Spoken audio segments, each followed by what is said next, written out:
এইসব বলার পর কনকের পূর্বপুরুষরা আবারও আলো রোশনির সাথে মিলিয়ে যায়। না না মা, আজকে ওরা ঘাস খাবে না। যা কনক যা, একটু বাড়ি থেকে বাইরে বেরিয়ে দেখ।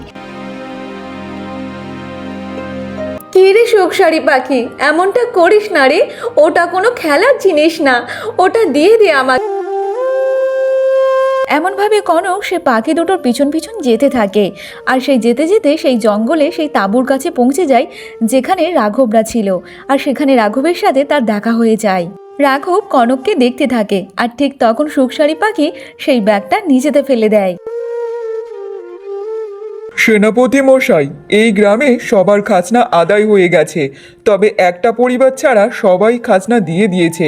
যদি আপনি অনুমতি দেন তাহলে আমরা তাকে বেঁধে আনতে পারি।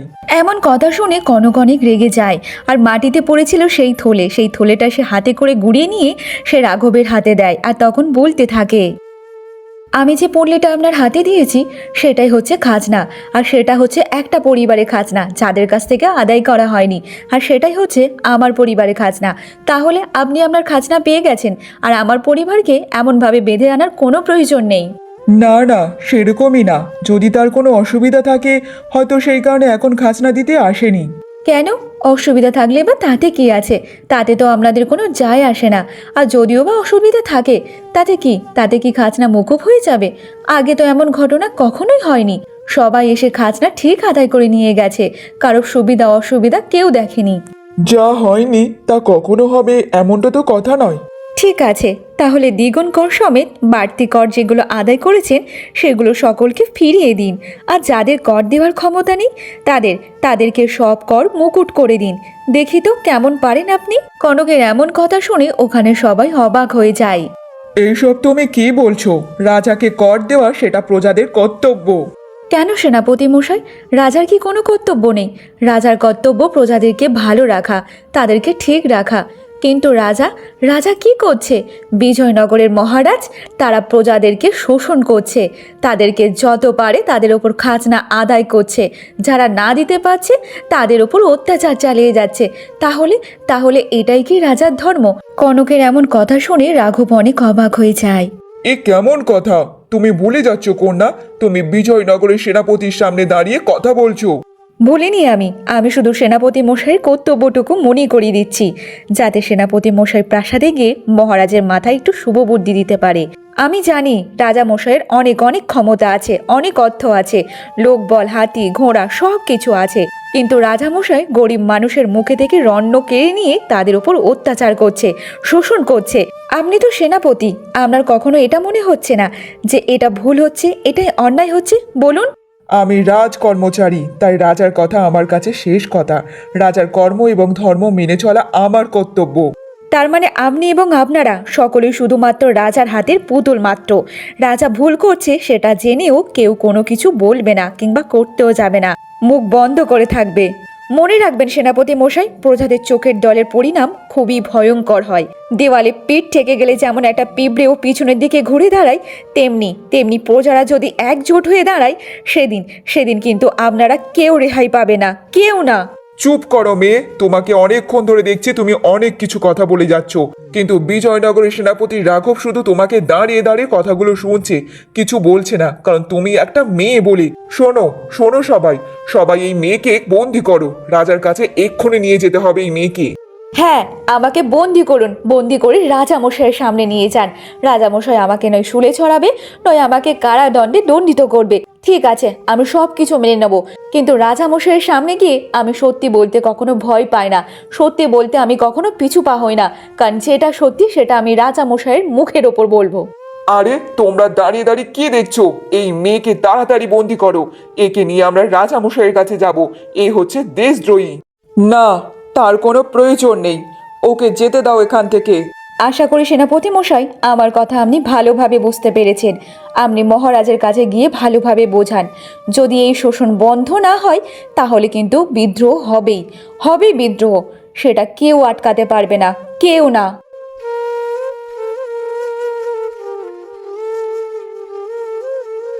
কে এই অগ্নিকন্যা, যার মধ্যে এত সাহস? আজ পর্যন্ত কেউ এত সাহস করে সত্যি ঘটনা তুলে ধরেনি। তাহলে কে এই মেয়ে? সেনাপতি মশাই, এটা আপনি কি করলেন? ও ওই মেয়েকে এমনভাবে ছেড়ে দিলেন? হ্যাঁ খাজাঞ্চি মশাই, আমি ওকে ছেড়ে দিয়েছি। আর ও তো কোনো ভুল কথা বলেনি, সব তো ঠিক কথাই বলেছে। ও শুধুমাত্র ওর অভিযোগ জানিয়েছে, গরিবের দুঃখ কষ্ট সেটাই তুলে ধরেছে। আর হ্যাঁ, গরিবের দুঃখ কষ্ট সেটা তো রাজামশাইকে জানানোর কর্তব্য, তাই না? চলো চলো চলো, আমাদেরকে এখান থেকে যেতে হবে।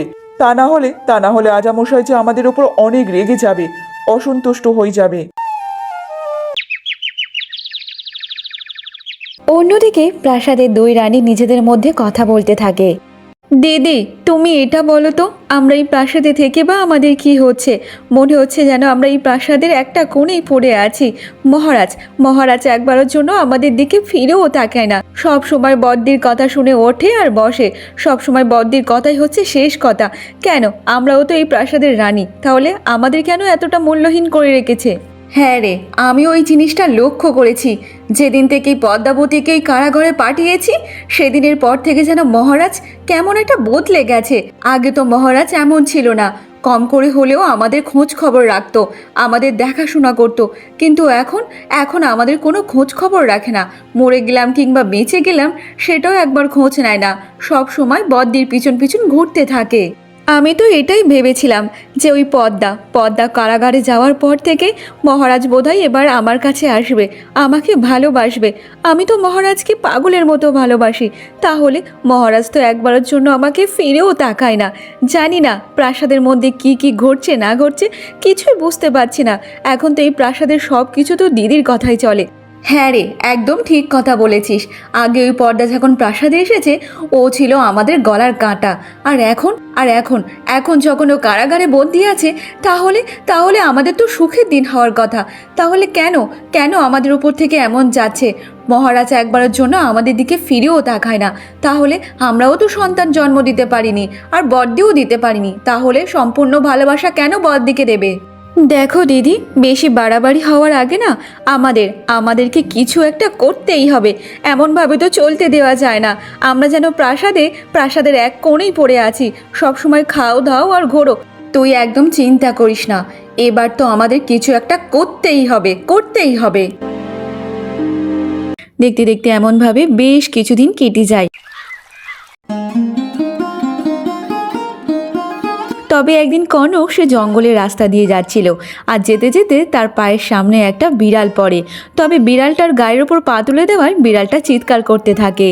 ও মা গো মিয়াও মিয়াও, মা মা ও মা মিয়াও মিয়াও, ও মা গো মিয়াও মিয়াও। তোর খুব লেগেছে না? আমি সত্যি দেখতে পাইনি, তুই এমনভাবে শুয়ে আছিস, আমি বুঝতে পারিনি। তোর খুব কষ্ট হচ্ছে তাই না? তোর খুব লেগেছে, তুই বল না, তোর খুব লেগেছে তাই না? আর তখন সেখানে একটা বুড়িমা চলে আসে।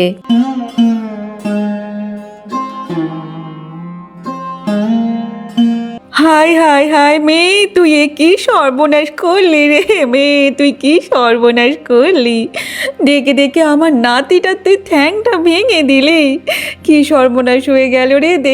দেখি আমার বাচ্চাটার কি হলো না হলো, সে যে খুব কষ্ট পাচ্ছে। তুই কি সর্বনাশ করলি রে মেয়ে?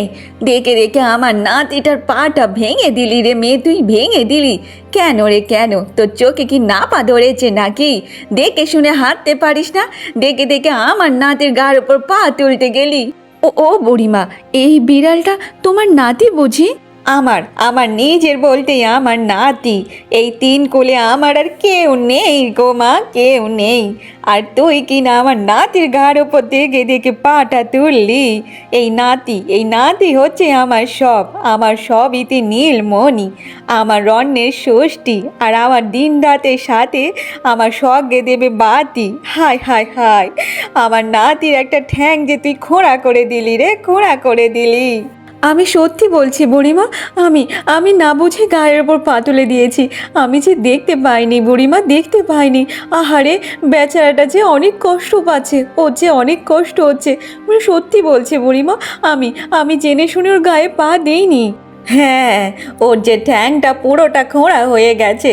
এবার আমি কি করি? হায় হায় হায়, আমার এই ঠ্যাং খোঁড়া নাতিটা নিয়ে আমি যে কি করি আমি কিছুই বুঝতে পারছি না।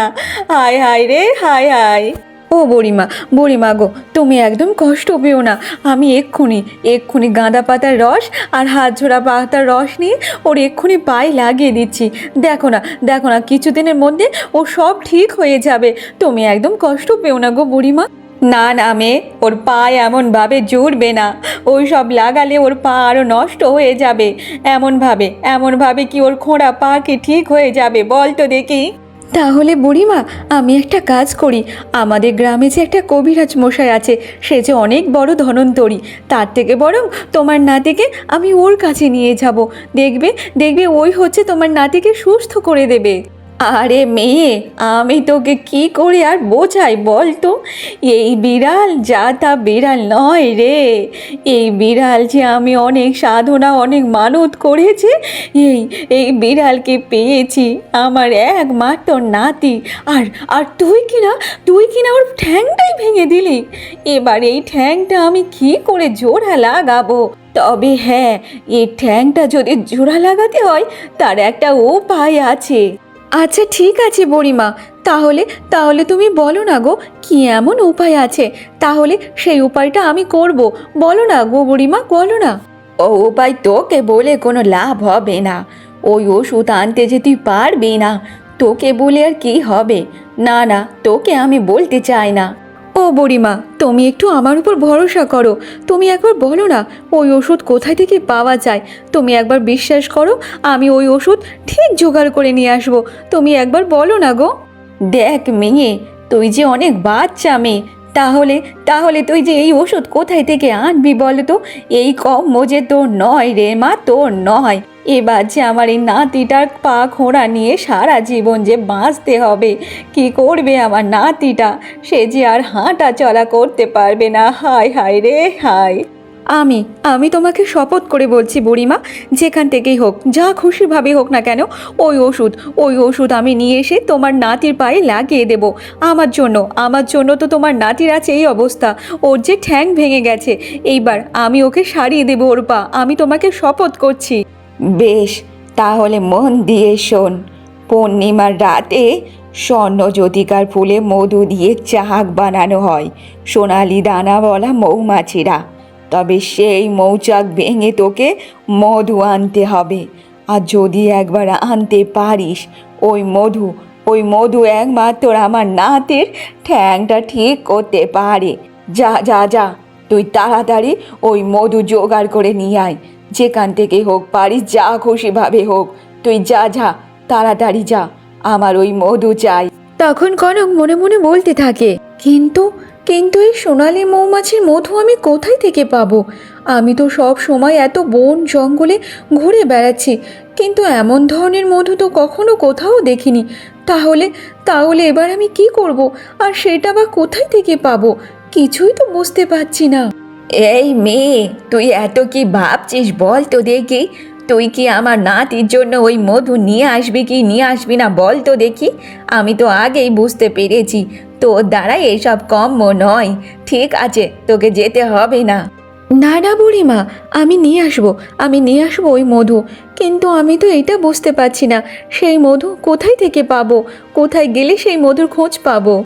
সেটা আমি কি করে বলি বলতো যে ওই মধু তুই কোথায় থেকে পাবি? তবে হ্যাঁ, মন দিয়ে যদি খোঁজিস তাহলে সব কিছু পাওয়া যায়। তুই একবার মন দিয়ে খোঁজার চেষ্টা কর, দেখবি ঠিক পেয়ে যাবি রে মেয়ে। আচ্ছা ঠিক আছে বুড়িমা, আমি এক্ষুনি যাচ্ছি। তার আগে একবার আমার মাকে বলে আসি, আমার মা না হলে খুব চিন্তা করবে। তুই কি বলছিস রে? সময় যে আর হাতে বেশি নেই। এই ওষুধটা যে তাড়াতাড়ি এনে লাগাতে হবে। যখন সূর্য ডুবে একটা গোল থালার মতো চাঁদ উঠবে, তখন হচ্ছে ওই ওষুধ নিয়েই আমার নাতির পায়ে লাগাতে হবে। তা না হলে যে আমার নাতি সারা জীবনের মতো এই খোঁড়া হয়ে থাকবে।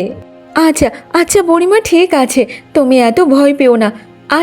আচ্ছা বুড়িমা, ঠিক আছে, তুমি এত চিন্তা করো না। আমি এক্ষুনি যাচ্ছি। তারপর কনক সে মধু আনার জন্য রওনা দিয়ে দেয়। কনক কি এবার নতুন বিপদের মধ্যে পড়তে চলেছে তা দেখতে হলে অবশ্যই পরবর্তী অধ্যায়ের জন্য অপেক্ষা করুন।